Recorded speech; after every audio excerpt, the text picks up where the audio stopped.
আজ আমি আপনাদের সামনে সেনা নিবাসে এই দরবারে যখন দাঁড়িয়েছি, তখন আমার মা বাবা, একমাত্র ভাই আর আমাদের মাঝে নেই।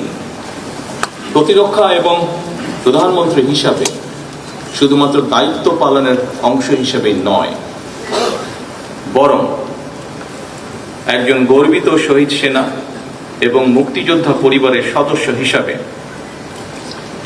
আজকের এই অনুষ্ঠানে আপনাদের সামনে উপস্থিত হতে পেরে আমি অত্যন্ত আনন্দিত। আজকের এই ধরনের অনুষ্ঠান এবং এই প্রতিবেশ আমার কাছে নতুন নয়, বরং এই ধরনের অনুষ্ঠান দেখতে দেখতেই আমি বড় হয়ে উঠেছি।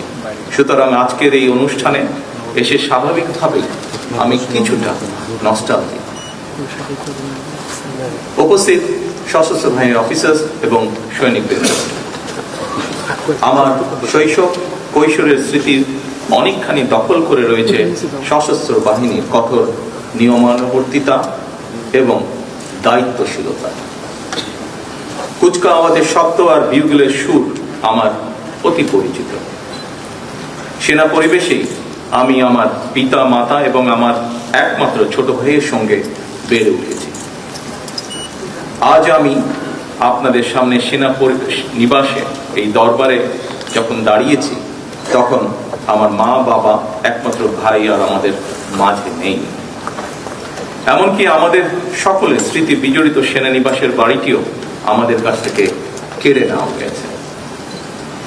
সেনা পরিবেশে বেড়ে ওঠার কালেই অনেক প্রিয় মুখের কথা এই মুহূর্তে আমার মনে পড়ছে আজকের এই অনুষ্ঠানে।